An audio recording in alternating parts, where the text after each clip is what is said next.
Haemophilia বর্ণান্ধতার মতো যে সমস্ত জটিল জটিল ক্রসগুলোকে ছিল সেগুলো পুরো বাচ্চা ছেলে সেরেল্যাকের মতো গুলে আমরা খেয়ে নিয়েছিলাম। যে প্রসেসটা শিখিয়ে দিচ্ছি, আমি যেটা শিখিয়ে দিচ্ছি সেটা হলো সর্ব জায়গায় গ্রহণযোগ্য, মানে হলো সহজ কথায় বললে সেই ফুলে সব ঠাকুর সন্তুষ্ট। প্রত্যেকটা যে কোশ্চেন আছে সেই প্রত্যেকটা কোশ্চেনের কিন্তু আমরা পোস্টমর্টম করে বলে দিতে পারবো। নমস্কার বন্ধুরা, তোমাদের সবাইকে অনেক অনেক অনেক স্বাগত তোমাদের নিজস্ব চ্যানেল বায়োটপার্স ল্যাবের ভেতরে। আমি তোমাদের মেন্টর সৌম্যদা। বংশগতির প্রথম যে পার্টটা ছিল সেটা তো আমরা ফাটাফাটি ভাবে শেষ করেছিলাম। সেকেন্ড পার্টটার মধ্যেও পুরো ফাটাফাটি ভাবে যে দ্বিসংকর জননের যে সমস্ত ক্রসগুলো ছিল সেগুলো সমস্ত করেছিলাম। 3 নাম্বার পার্টটার ভেতরে আরো টুইস্ট ছিল। কেন? কারণ সেখানে আমরা হিমোফিলিয়া বর্ণান্ধতার মতো যে সমস্ত জটিল জটিল ক্রসগুলোকে ছিল সেগুলো পুরো বাচ্চা ছেলে সেরেল্যাকের মতো গুলে আমরা খেয়ে নিয়েছিলাম। আর আজকে আমরা যেটা পড়বো সেটা হলো বংশগতি চ্যাপ্টারের একদম একটা লাস্ট পার্ট। এবং এই পার্টটা যদি তোমাদের পড়া হয়ে যায়, তোমাদের বংশগতি সম্পূর্ণ পুরো চিটপটাং হয়ে যাবে, পুরো বাজিমাত হয়ে যাবে। বংশগতির ভেতরে আর কোনো কোশ্চেন তোমাদের কোনো ধরনের ভয় দেখাতে পারবে না। তাহলে চলো এইবারের মাধ্যমিকে ভয় নয় বাজিমাত করার জন্য সবাই উঠে পড়ে লাগা যায়। তো আমরা আজকে যেটা পড়বো সেটা হলো থ্যালাসেমিয়া। আমরা হিমোফিলিয়ার বর্ণান্ধতা তো পড়ে নিয়েছিলাম। কি পড়েছিলাম? যে এই যে হিমোফিলিয়া এবং বর্ণান্ধতা, এগুলো দুটোই হলো কিন্তু একটা সেক্স ক্রোমোজোম ঘটিত প্রচ্ছন্ন পরিব্যাপ্ত জিন ঘটিত এক ধরনের রোগ। মানে আমাদের দেহের ভেতরে যে এক্স ক্রোমোজোম রয়েছে সেই এক্স ক্রোমোজোমের মাধ্যমে হিমোফিলিয়া এবং বর্ণান্ধতা নামক রোগ দুটো বাহিত হচ্ছে একটা জেনারেশন থেকে আর একটা জেনারেশনের মধ্যে। এটা আমরা পড়েছিলাম। এবার থ্যালাসেমিয়াটা এমন কি আলাদা আলাদা? থ্যালাসেমিয়াটা হলো আমাদের দেহের ভেতরে, আমরা কি জানি যে ক্রোমোজোম চ্যাপ্টারটা তোমরা যখন পড়েছিলে তখন জেনেছিলে যে আমাদের দেহের ভেতরে টোটাল 23 জোড়া ক্রোমোজোম রয়েছে। 1 থেকে 23 পর্যন্ত ক্রোমোজোম রয়েছে, তার মধ্যে প্রত্যেকটা ক্রোমোজোম জোড়ায় জোড়ায় রয়েছে। সেই জন্য সংখ্যায় যদি বলা হয় তাহলে 46টা ক্রোমোজোম, আর জোড়ায় যদি বলা হয় তাহলে 23 জোড়া ক্রোমোজোম। এবারে এই যে 23 জোড়া ক্রোমোজোম রয়েছে, 23 জোড়া ক্রোমোজোমের মধ্যে 1 থেকে 22 নাম্বার পর্যন্ত যে জোড়া রয়েছে সেগুলো হলো সমস্ত কিন্তু অটোজোম, মানে আমাদের দেহ ক্রোমোজোম। যে সমস্ত ক্রোমোজোম গুলো আমাদের দেহের বিভিন্ন যে বৈশিষ্ট্য আছে সেগুলোকে নিয়ন্ত্রণ করে। মানে আমরা দেখতে কিরকম হবো, আমাদের চোখের গড়ন, মুখের গড়ন, নাকের গড়ন, চুলের কালার, চোখের কালার, হাতের গড়ন, শরীরের গড়ন, এইগুলো 1 থেকে 22 নম্বর পর্যন্ত জোড়ায় যে ক্রোমোজোম আছে তারা নিয়ন্ত্রণ করে। তাদেরকে আমরা কি বলছি? অটোজোম। আর বাকি যে লাস্ট যে জোড়াটা পড়ে রয়েছে 23 নাম্বার জোড়া, সেই 23 নাম্বার জোড়ায় পুরুষদের ক্ষেত্রে থাকে হলো XY ক্রোমোজোম এবং মহিলাদের ক্ষেত্রে থাকে হলো XX ক্রোমোজোম বা লিঙ্গ নির্ধারক ক্রোমোজোম বা সেক্স ক্রোমোজোম বা অ্যালোজোম। এইবারে এই যে 1 থেকে 22 নাম্বার পর্যন্ত যে অটোজোম রয়েছে সেখানে আমরা দেখবো এই থ্যালাসেমিয়া রোগটা পড়ার ক্ষেত্রে যে 16 নাম্বার এবং যে 11 নাম্বার অটোজোমটা ছিল সেই 16 নাম্বার এবং 11 নাম্বার অটোজোমের জিনের ভেতরে মিউটেশন হয়েছে বা পরিব্যক্তি হয়েছে। এবার পরিব্যক্তি হওয়ার ফলে কি হচ্ছে? পরিব্যক্তি হওয়ার ফলে জিনটা আগে ভালোভাবে কাজ করছিল, এখন আর ভালোভাবে কাজ করছে না। এবার ভালোভাবে না কাজ করার ফলে কি হচ্ছে? আগে যে কাজটা ও সুস্থ স্বাভাবিকভাবে করছিল সেই কাজটা এখন আরো সুস্থ স্বাভাবিকভাবে করতে পারছে না। তার ফলে আমাদের দেহের ভেতরে রক্তাল্পতা দেখা যাচ্ছে বা ঠিকঠাক হিমোগ্লোবিন তৈরি হচ্ছে না। কি কারণে? না, আমাদের দেহের ভেতরে যে 16 নাম্বার এবং যে 11 নাম্বার এই দুটো অটোজোম আছে, এরা আমাদের দেহের ভেতরে এক ধরনের প্রোটিন তৈরি করে। সেটাকে আমরা কি বলি? সেটাকে আমরা বলি গ্লোবিন। Globin protein. এবার একটু গ্লোবিন সম্পর্কে আমরা একটুখানি জেনে নিই, শর্টে জেনে নিই। আমরা যে বলি না আমাদের ব্লাডকে আমরা আরেকটা কিভাবে বলে থাকি? হিমোগ্লোবিন বলে থাকি। হিমোগ্লোবিন কমে গেছে, এই ডাক্তার গেছি বলেছে হিমোগ্লোবিনটা একটু বেড়ে গেছে, এই হয়েছে ওই হয়েছে, হিমোগ্লোবিন শুনেছি। এবার এই যে হিমো আর গ্লোবিন, এই যে হিম কথাটা, এই হিম কথাটা কোত্থেকে এসছে হলো আমাদের দেহের ভেতরে যে লৌহ রয়েছে বা যে ফেরাস রয়েছে সেই ফেরাস থেকে হিম কথাটা এসছে। হিম মানে হলো লোহা। আর গ্লোবিন মানে কি? গ্লোবিন হলো এক ধরনের প্রোটিন। এই গ্লোবিন এবং হিম দুজনে একসঙ্গে যুক্ত হয়ে তৈরি করেছে হলো আমাদের দেহের ভেতরে হিমোগ্লোবিন। এবারে ধরো এই যে গ্লোবিন প্রোটিনটা, এই গ্লোবিন প্রোটিনটা আমাদের দেহের ভেতরে ঠিকঠাক মতো তৈরি হচ্ছে না।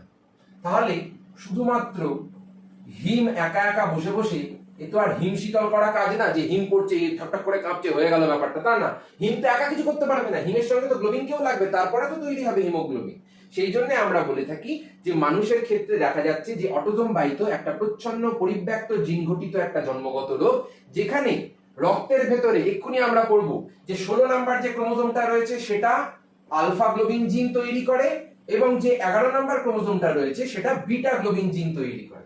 তাহলে এই আলফা এবং বিটা গ্লোবিন যে অধ একক রয়েছে পড়বো আমরা সমস্ত অধ এককের অসম অনুপাতে থাকার ফলে, অসম অনুপাত মানে হলো ধরো 1:1 অনুপাতে থাকার কথা ছিল, বা 2:2 অনুপাতে থাকার কথা ছিল, বা 4:4 অনুপাতে থাকার কথা ছিল, কি হয়ে গেছে এখন ব্যাপারটা হয়ে গেছে 1:4 হয়ে গেছে, অথবা 3:4 হয়ে গেছে।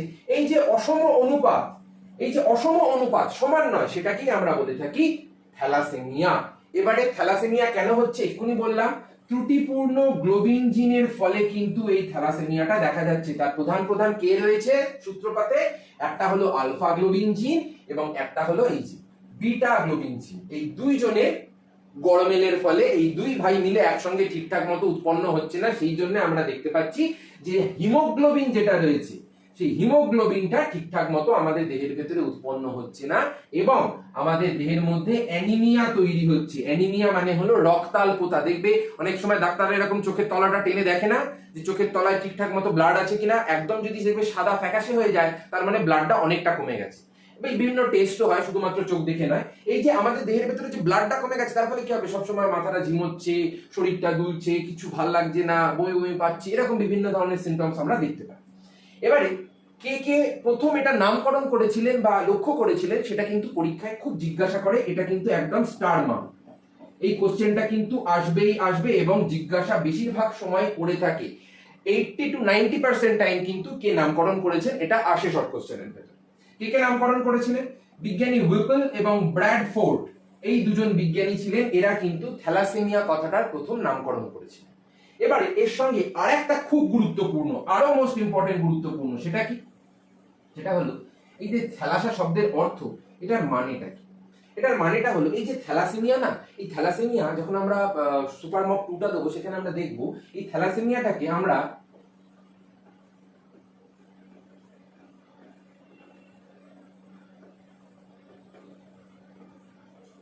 মেডিটেরিয়ান রোগও বলে থাকি। কেন বলে থাকি, কারণ এই যে থ্যালাসেমিয়া যে রোগটা, এটা কোথায় দেখা গেছিল, সাধারণত ভূমধ্য সাগরের যে সমস্ত তীরবর্তী দেশগুলো ছিল সেই সমস্ত দেশে এই রোগটা সব থেকে বেশি দেখা যায়। সেই জন্য ভূমধ্য সাগরের, যেহেতু সাগরের তীরবর্তী, সমুদ্রের তীরবর্তী, সেই জন্য থ্যালাসা কথাটার মানেই হলো সমুদ্র, এবং সেখান থেকেই নামকরণ হয়েছে থ্যালাসেমিয়া, মানে মেডিটেরিয়ান রোগ। ভূমধ্য সাগরের তীরবর্তী যে দেশ তাদেরকে আমরা বলে থাকি মেডিটেরিয়ান সি, বা ভূমধ্য সাগরকে বলা হয় মেডিটেরিয়ান সি, সেই জন্য এই রোগটার অপর নাম হলো মেডিটেরিয়ান রোগ।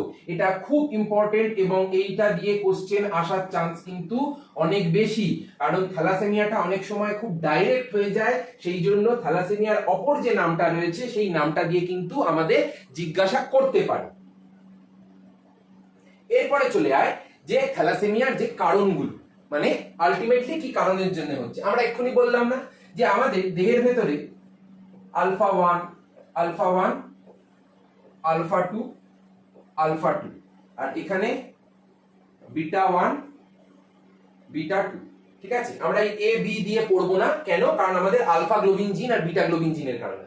তাহলে আমি কি বলেছিলাম, মানুষের 16তম ক্রোমোজোমে যে আলফা গ্লোবিন জিন আছে এবং যে 11তম ক্রোমোজোম আছে সেই 11তম ক্রোমোজোমে যে বিটা গ্লোবিন জিন আছে, এরা যখন ত্রুটিপূর্ণভাবে অসম অনুপাতে উৎপন্ন হচ্ছে, মানে এই যে 4টে থাকার কথা, ধরো 4টের মধ্যে দেখা যাচ্ছে মাত্র একটা ঠিকঠাক মতো কাজ করছে, আর 4টের মধ্যে আমরা দেখতে পাচ্ছি যে মাত্র 3টে ঠিকঠাক কাজ করছে বা 2টো ঠিকঠাক কাজ করছে। এই যে অসম অনুপাতে উৎপন্ন হচ্ছে, একটা ঠিক আছে বাকি 3টে গন্ডগোল, 2টো ঠিক আছে বাকি 2টো গন্ডগোল, বা 4টেই গন্ডগোল হয়ে গেল।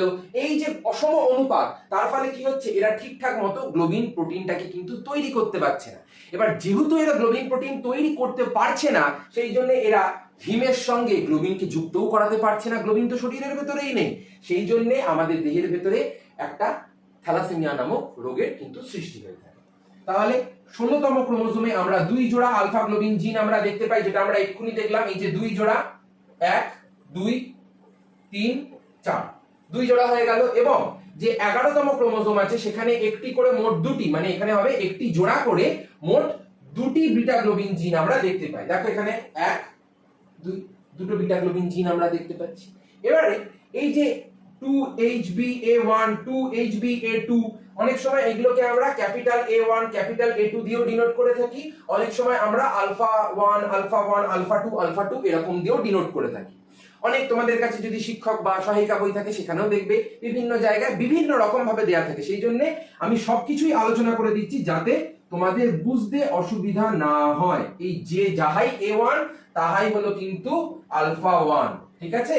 শুধুমাত্র স্মলে আমরা সাধারণত লিখি না, এবং আমরা মেইনলি যেটা লিখে থাকি সেটা হলো আলফা 1 আলফা 1 আলফা 2 আলফা 2, এইগুলোই কিন্তু আমরা লিখে থাকি। এবং নিচে দেখো লেখাও আছে ক্রোমোজোম 16 নাম্বার আর ক্রোমোজোম 11 নাম্বার, ঠিক আছে?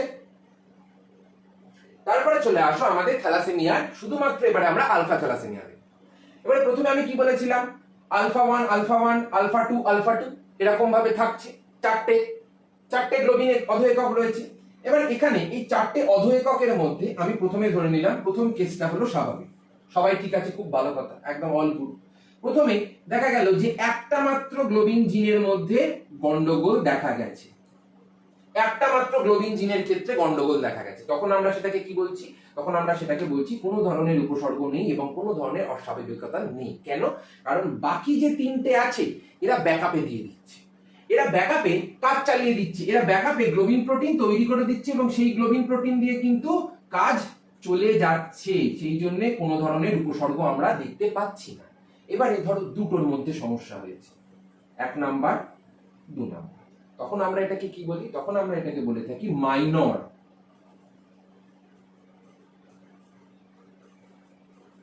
যেমন আমরা হিমোফিলিয়া বর্ণান্ধতার ক্ষেত্রে পড়েছিলাম না, বাহক মহিলাদের ক্ষেত্রে, এখানে কিন্তু কোনো মহিলা পুরুষ বলে কেউ ভেদাভেদ নেই। 16 নাম্বার ক্রোমোজোম 11 নাম্বার ক্রোমোজোম মহিলাদেরও রয়েছে পুরুষদেরও রয়েছে, মানে আমারও রয়েছে তোমাদেরও রয়েছে, ছেলে মেয়ে নির্বিশেষে। সেই জন্য এটা মাইনরটা সবাই হতে পারে, মেজরটাও সবাই হতে পারে।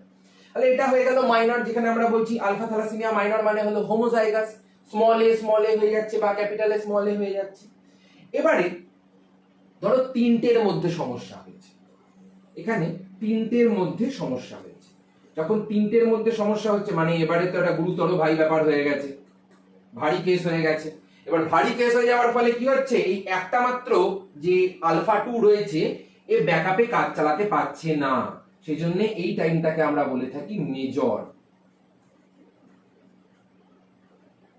ঠিক আছে? অথবা এই যে পাশেই যে আরেকটা ছবি দেওয়া রয়েছে যেখানে আমরা দেখতে পাচ্ছি চারটেই মিউটেটেড হয়ে গেছে, সেটাকে আমরা বলে থাকি আলফা থ্যালাসেমিয়া মেজর, অথবা আরেকটা নাম দিয়ে জিজ্ঞাসা করে সেটা হলো হাইড্রপস ফিটালিস। এই নামটা শুধু মনে রাখবে, তোমাদের ডিটেইলে কিছু লাগবে। আলফা থ্যালাসেমিয়া মেজরকে আমরা আরেকটা নামে ডেকে থাকি, সেটা হলো হাইড্রপস ফিটালিস। তাহলে ব্যাপারটা কি দাঁড়ালো আমরা একটু শর্টে দেখে নিই।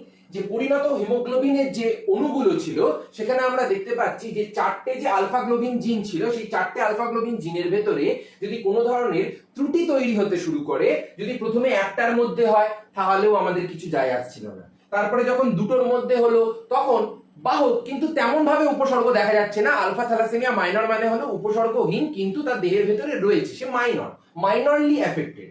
কিন্তু যখন তিনটে বা চারটে হয়ে গেল তখন সে হয়ে গেল মেজর, মানে একদম ভারী ভারকম টাইপের এফেক্টেড, মানে সে একদম তার দেহের ভেতরে হিমোগ্লোবিন তৈরি হচ্ছে না। তৈরি হলে বা ব্লাড ব্যাংক থেকে যদি পাঠানো হয় তার দেহের ভেতরে, সঙ্গে সঙ্গে তার দেহের ভেতরে সেটা কিন্তু কিছুদিনের মধ্যে আবার নষ্টও হয়ে যাচ্ছে। এই হলো ঘটনা, এটাকেই আমরা বলে থাকি আলফা থ্যালাসেমিয়া।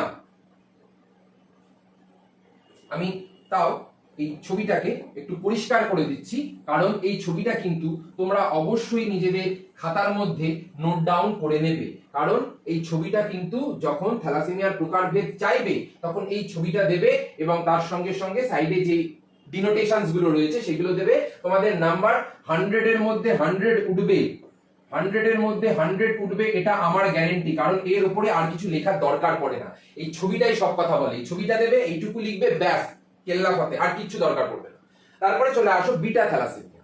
বিটা থ্যালাসেমিয়ায় কি বলেছিলাম? বিটা থ্যালাসেমিয়ায় কিন্তু আলফা থ্যালাসেমিয়ার মতো চারটে করে কিন্তু গ্লোবিন জিন নেই, ওর কিন্তু মাত্র দুটো আছে।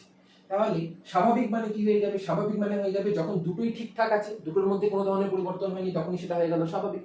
যখন একটার মধ্যে মানে নিচেরটার মধ্যে বা উপরেরটার মধ্যে যখন কোনো ধরনের পরিবর্তন দেখা যাচ্ছে বা মিউটেশন হচ্ছে বা অনুপস্থিত বা ত্রুটিপূর্ণ, তখন সেটা কি হয়ে যাচ্ছে, তখন সেটা হয়ে যাচ্ছে কিন্তু বিটা থ্যালাসেমিয়া মাইনর।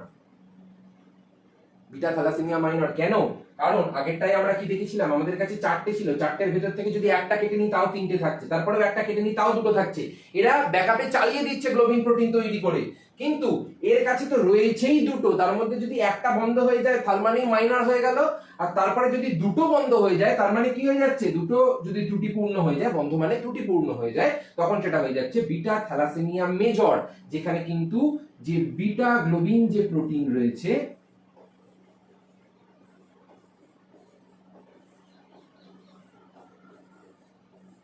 সেই বিটা গ্লোবিন প্রোটিন কিন্তু তৈরি হচ্ছে না, একদমই তৈরি হচ্ছে না। এবারে আমরা থ্যালাসেমিয়ার কিছু গুরুত্বপূর্ণ ক্রস দেখব, যে ক্রসগুলো কিন্তু এবারের জন্য খুব খুব খুব ইম্পর্টেন্ট, এবং এই ক্রসগুলো কিন্তু একদম স্কিপ করবে না, এবং এই ক্রসগুলো খুব ইম্পর্টেন্ট ক্রস। এবার চলো ক্রসগুলোর মধ্যে আমরা চলে আসি।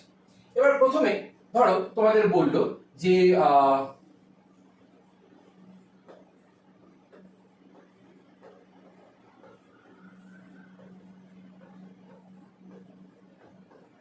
আলফা থ্যালাসেমিয়া মাইনর পুরুষ, তার সঙ্গে সঙ্গে একজনের বিবাহ হচ্ছে, সে হলো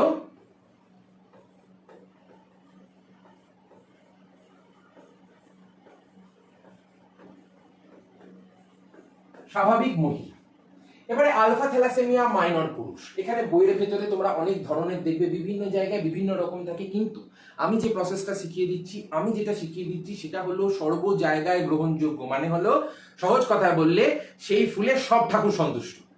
আমি এমন একটা ফুল বলে দেবো সেই ফুলে সব ঠাকুর সন্তুষ্ট, কোনো ঠাকুর যেখানে নারাজ হবে না, সেখানে কোনো ঠাকুর কাটতে পারবে না। এখানে আমাদের কিছু আগে ডিনোটেশনস গুলো শিখে নিতে হবে, যে ক্যাপিটাল এ তার মানে হয়ে গেল স্বাভাবিক জিন, তারপরে যে স্মল এ আছে সেটা হয়ে গেল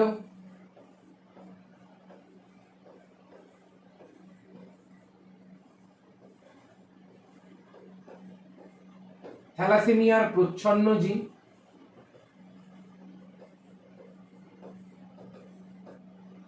এবারে এখানে বলেছে আলফা মাইনর মানে আলফা থ্যালাসেমিয়া মাইনর পুরুষ, মানে এটা আমরা কিভাবে লিখবো আলফা থ্যালাসেমিয়া মাইনরটাকে,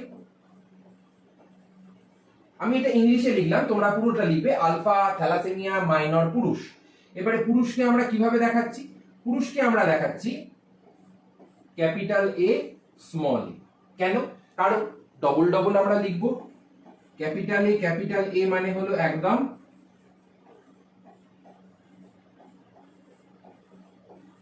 স্বাভাবিক জিন, ক্যাপিটাল এ স্মল এ মানে হলো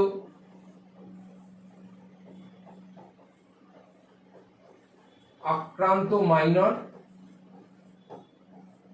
আর স্মল এ মানে হলো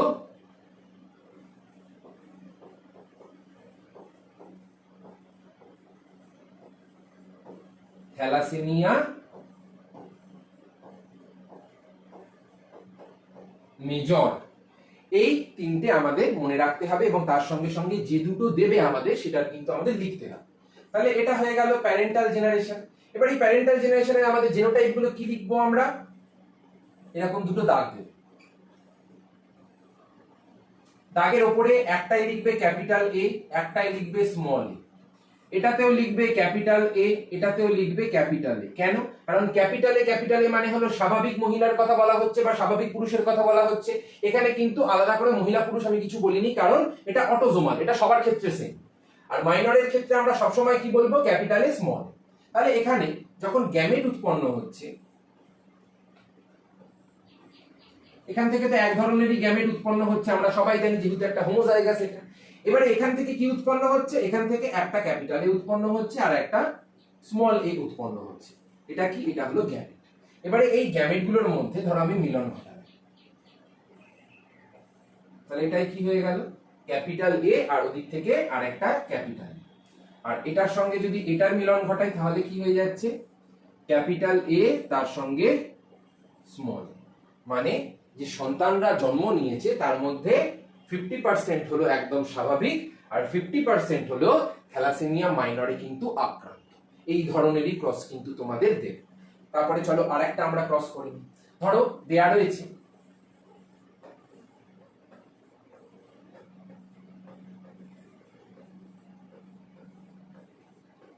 মাইনর পুরুষ, তার সঙ্গে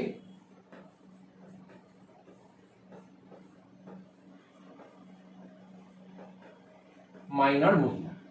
মাইনর পুরুষ মানে এক্ষুনি কি বললাম, এরা প্যারেন্টাল, এরকম ভাবে প্রত্যেকটা পাশে কিন্তু এই এই লেফট সাইডে লিখবে, পি লিখলাম। তারপরে মাইনর পুরুষ মানে কি হয়ে গেল, এক্ষুনি বললাম ক্যাপিটাল এ স্মল এ, এখানে কি হয়ে যাচ্ছে ক্যাপিটাল এ স্মল এ। তাহলে এখান থেকে আমরা কি কি পাচ্ছি, গ্যামেট, একটা ক্যাপিটাল এ পাচ্ছি আর একটা স্মল এ পাচ্ছি। এখান থেকেও যদি আমরা ভাঙি তাহলে কি কি পাচ্ছি, একটা ক্যাপিটাল এ পাচ্ছি আর আরেকটা স্মল এ পাচ্ছি। এই চারটেই তো হলো পুরুষ এবং স্ত্রীর থেকে, এবং এটা গ্যামেট। তোমরা কিন্তু গ্যামেট লিখবে, জি লিখবে না।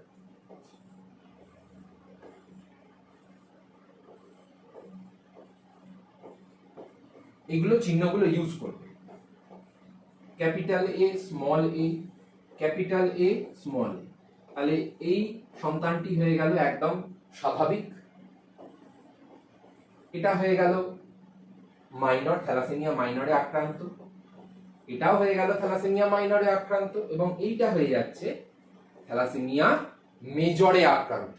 ঠিক আছে, প্রত্যেকটা ক্রস যখন করব, প্রত্যেকটা ক্রসের পাশে আমাদের যদি দুটো ক্রস থাকে, দুটো ক্রসের পাশেই আমরা কিন্তু ধরি বলে লিখবো, এবং ধরি বলে লেখার পর আমরা কিন্তু এই যে ডিনোটেশনস গুলো রয়েছে এগুলো কিন্তু লিখবো। না লিখলে নাম্বার কেটে দেবে, না লিখলে এটা জেনে রাখো নাম্বার কিন্তু কেটে দেবে, এবং এই জিনিসগুলো খুব ইম্পর্টেন্ট, এবং এগুলো যদি না জানো, এইগুলো জানানোর জন্যই কিন্তু আমি এক্সক্লুসিভলি কিন্তু তোমাদের পুরো ভেঙে ভেঙে ডিটেলে পড়াচ্ছি, যাতে এই জিনিসগুলো তোমরা ভুল না করো। কোথাও কিন্তু এত ডিটেলে তোমরা কোনো ক্লাস পাবে না ইউটিউবের ভেতরে, এটা আমি দাবি করে এই চ্যানেল থেকে বুক ঠুকে বলতে পারি, এত ডিটেলে কেউ ভেঙে বলবে না।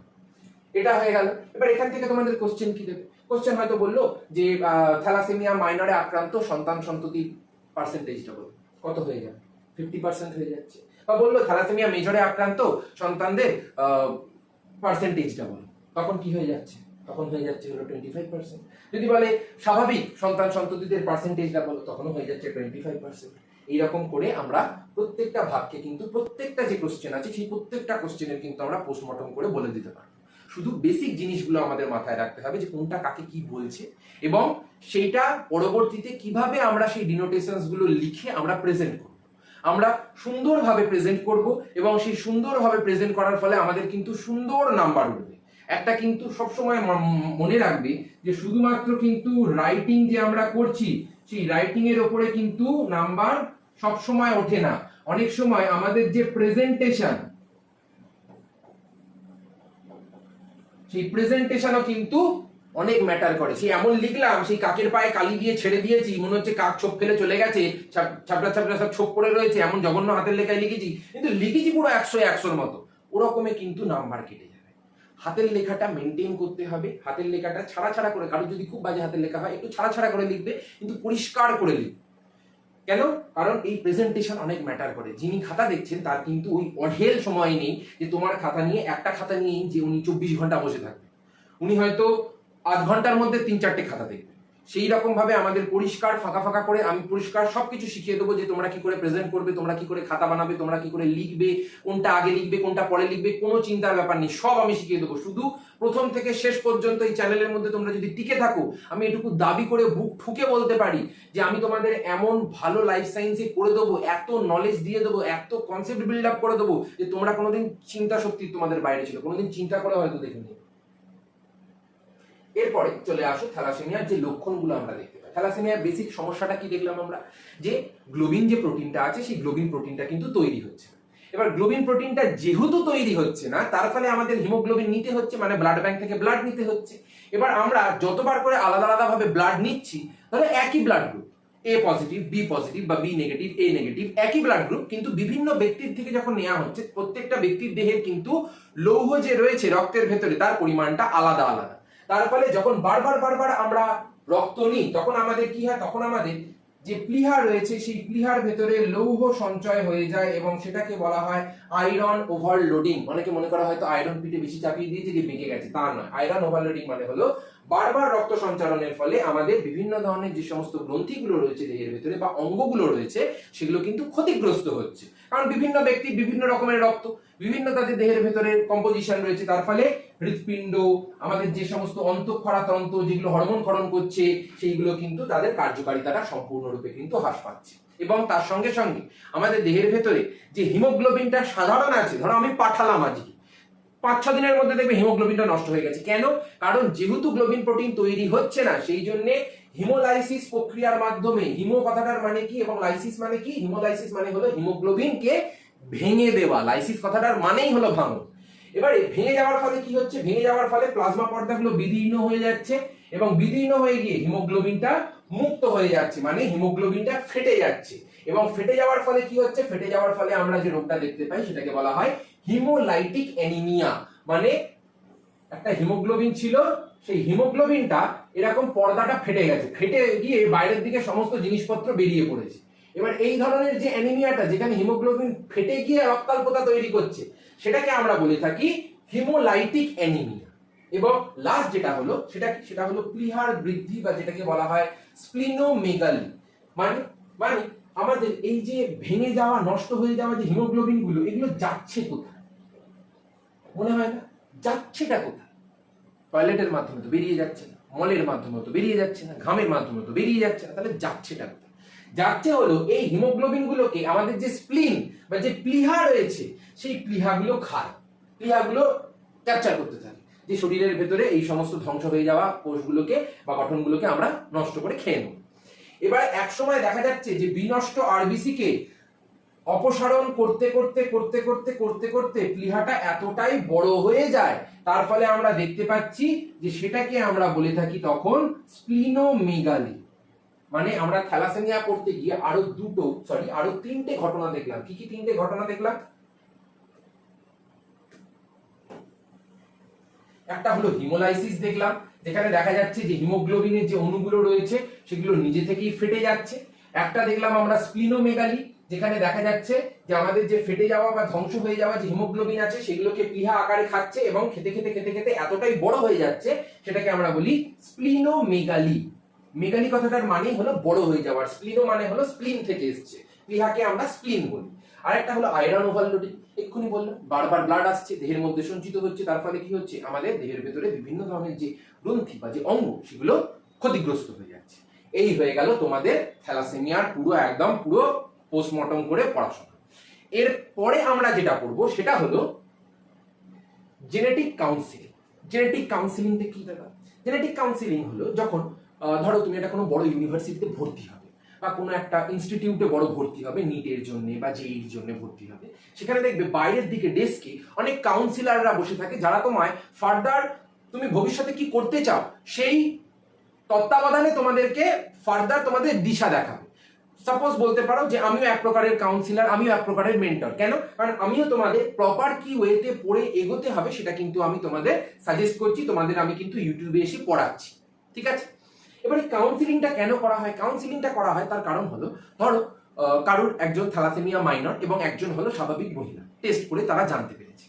আর এখনকার সময় বিয়ের সময় অবশ্যই করে আমাদের হিমোফিলিয়া, বর্ণান্ধতা, থ্যালাসেমিয়া কুণ্ডলী মিলুক আর চাই না মিলুক, আমাদের এই 3টে জেনেটিক রোগ কিন্তু অবশ্যই পরীক্ষা করানো উচিত। কেন? কারণ কার দেহের ভেতরে কি ধরনের রোগ গড়ে উঠেছে বা বেড়ে উঠেছে জেনেটিকগতভাবে, সে হয়তো বাহক, সে নিজে বুঝতে পারছে না, কিন্তু তার পরবর্তী জেনারেশনের ভেতরে সেটা তো মেজর হয়ে প্রকাশ পেতেই পারে, বা হিমোফিলিয়াটা তো প্রকাশ পেতেই পারে, বর্ণান্ধতা প্রকাশ পেতে পারে, থ্যালাসেমিয়া মেজর হয়ে প্রকাশ পেতে পারে। তাহলে তার জীবনটাকে আমরা সংকটের মধ্যে কেন ফেলবো সেই ছোট্ট একটা নাম অজানা সদ্যজাত একটা শিশুর কাছে? সেই জন্য জেনেটিক কাউন্সিলিং এর মাধ্যমে, ধরো একটা এ পার্সন রয়েছে, একটা বি পার্সন রয়েছে। এবারে বি যে ব্যক্তি, সে থ্যালাসেমিয়া মাইনরে আক্রান্ত, এবং যে এ ব্যক্তিটা রয়েছে সে হলো একদম নরমাল। এবারে এরা দুজন টেস্ট করে সেটা জানতে পেরেছে যে এ হলো নরমাল, এ হলো আক্রান্ত মাইনর। তো এরা দুজন কি করবে, এরা দুজন একজন জেনেটিক কাউন্সিলরের কাছে যাবে এবং কাউন্সিলরের কাছে গিয়ে বলবে ডাক্তারবাবু আমাদের এই ধরনের বংশগতভাবে রোগগুলো বেরিয়েছে, একজন সুস্থ একজন একটু অসুস্থ বাহক মাইনর, তো আমাদের কি ধরনের ফ্যামিলি প্ল্যানিং করা উচিত এবং সেই রোগগুলো ফ্যামিলি প্ল্যানিং করার পরে কিভাবে কার মধ্যে কি সঞ্চিত হচ্ছে বা কিভাবে সঞ্চারিত হচ্ছে সেইগুলো একটুখানি আমরা জানতে চাই। সেই ঘটনাটাকে বা সেই যে নির্দেশনা দেওয়া হচ্ছে সেই নির্দেশনাটাকেই আমরা বলে থাকি জেনেটিক কাউন্সেলিং, যেখানে আমরা আমাদের দেহের ভেতরে বিভিন্ন ধরনের যে সমস্ত বংশগত রোগ রয়েছে সেগুলো পরবর্তী বংশধরদের মধ্যে কিভাবে সঞ্চারিত হচ্ছে সেইটা আমরা জানার জন্য কাউন্সেলিংটা কিন্তু করে থাকি। এবারে তোমাদের এক হলো এখানে জিজ্ঞাসা করা হলো কাকে বলে এবং এক হলো জিজ্ঞাসা করা হলো এখানে বিভিন্ন ধরনের গুরুত্ব বা প্রয়োজনীয়তা। আমি স্লাইডের মধ্যে যে 3টে পয়েন্ট রেখেছি এই 3টে পয়েন্টই খুব ভালো করে পড়বে, নোট ডাউন করবে, মুখস্থ করবে, এরপরে আর তোমাদের কিন্তু কিচ্ছু করার দরকার নেই। এই 3টে পয়েন্টই আমি বুঝিয়ে দিচ্ছি, এই 3টে পয়েন্ট এনাফ, এই 3টে পয়েন্টের পরে আর কিচ্ছু লাগবে না, তোমাদের এটাই অনেক হয়ে যাবে। তো প্রথমে যেটা আছে সেটা হলো রোগ নির্ণয়। রোগ নির্ণয় কি করে করা হচ্ছে, ডিএনএ টেস্টিং করা হয়, ক্রোমোজোম ম্যাপিং করা হয়, জিন ম্যাপিং করা হয়, ক্যারিওটাইপ নির্ণয় করা হয়, এগুলো হলো বিভিন্ন ধরনের প্রক্রিয়া। তোমরা শুধু কি কি পদ্ধতি আছে সেই নামটুকু মনে রাখবে। তোমাদের এখন পদ্ধতি বলতে গেলে তখন সেই কি বলবো রামায়ণের বনবাস যাওয়ার গল্পের মতো হয়ে যাবে, সেই বিশাল বড় কাহিনী হয়ে যাবে, অত কাহিনী তোমাদের লাগছে। তাহলে এই যে ডিএনএ টেস্ট, ক্যারিওটাইপ বিশ্লেষণ, ক্রোমোজোম বিশ্লেষণ, এগুলোর মাধ্যমে আমাদের দেহের ভেতরে রোগটার জিন, বুঝতে পারছো যে হিমোফিলিয়ার যে জিনটা আছে সেটা প্রকট রয়েছে নাকি প্রচ্ছন্ন হয়ে যাওয়ার ফলে আমাদের দেহের ভেতরে সেটা এবারে প্রকাশ পায়। সেই জিনগুলো বা রোগটার যে জিন আছে সেটা প্রকট না প্রচ্ছন্ন সেগুলো আমরা জানতে পারি। সেটা অটোসোম বাহিত না সেক্স ক্রোমোসোম বাহিত কেন জানতে পারি আমরা, কারণ আমরা দেখেছিলাম যে হিমোফিলিয়া নামক যে রোগটা সেটা হলো কিন্তু একটা সেক্স ক্রোমোসোম বাহিত রোগ বা বর্ণান্ধতা হলো কিন্তু একটা সেক্স ক্রোমোসোম বাহিত রোগ, কিন্তু যে থ্যালাসেমিয়া রয়েছে সেই থ্যালাসেমিয়াটা কিন্তু হলো আমাদের দেহের ভেতরে অটোসোম বাহিত একটা রোগ।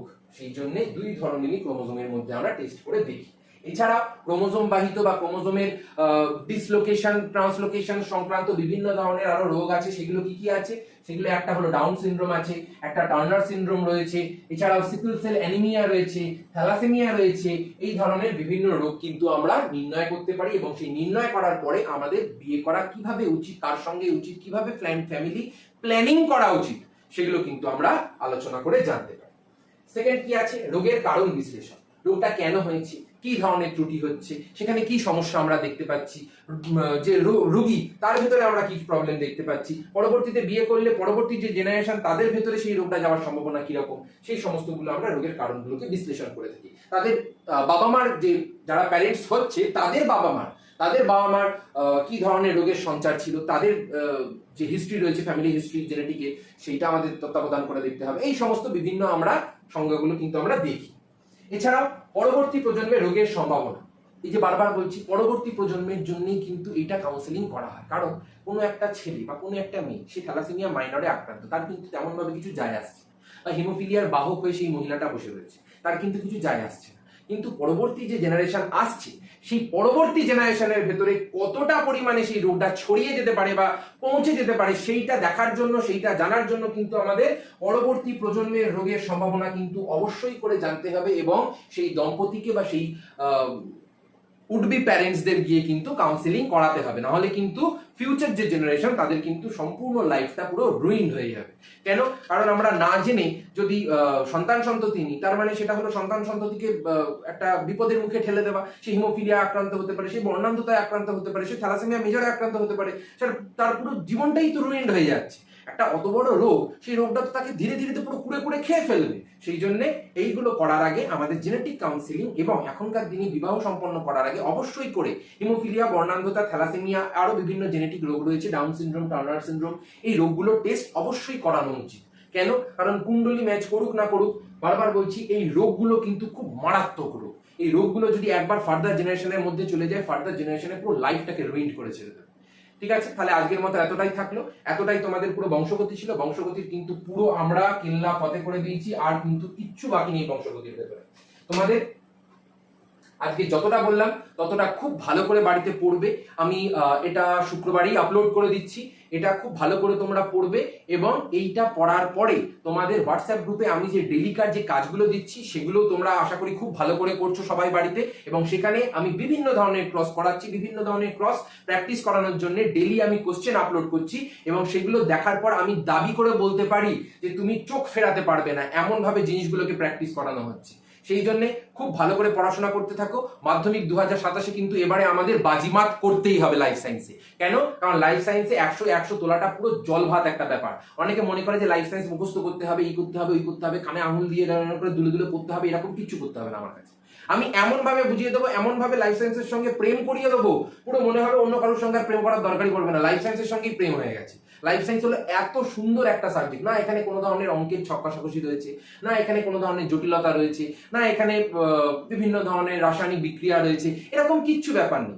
একদম সহজ সরল একটা সাবজেক্ট, যে সাবজেক্টটাকে লোকে ভাবে মুখস্থ করতে হয়, কিন্তু মুখস্থ না। এই জিনিসগুলো তোমরা যদি না বোঝো, উদরপিণ্ডি যদি বুদর ঘাড়ে চেপে যায়, তাহলে কি হবে? তাহলে তো সব ভুল হয়ে যাবে, তখন তো আর কিচ্ছু করতে পারবো না আমরা। সেই জন্য সবাই কিন্তু খুব ভালো করে পড়তে থাকবে, এবং বন্ধুদের মধ্যেও চ্যানেলটাকে অবশ্যই শেয়ার করে দেবে, বন্ধুদের কাছেও বলবে যে অবশ্যই করে যেন, এবং যারা নতুন দেখছো তারাও কিন্তু অবশ্যই করে চ্যানেলটাকে লাইক এবং সাবস্ক্রাইব করবে। কেন? কারণ সেটাই তোমাদের কাছ থেকে পাওয়া আমাদের একমাত্র ভালোবাসা। তাহলে আজকের মতো এতটাই থাকলো, সবাইকে খুব ভালো করে পড়াশোনা করার জন্য অনুরোধ থাকলো, সবাই খুব ভালো করে পড়াশোনা করতে থাকো। মাধ্যমিক 2027 কিন্তু এবারে আমাদের বাজিমাত করতেই হবে। সেই জন্য আজকের মতো তাহলে টাটা, সবাই কিন্তু চ্যানেলটাকে লাইক সাবস্ক্রাইব অবশ্যই করো।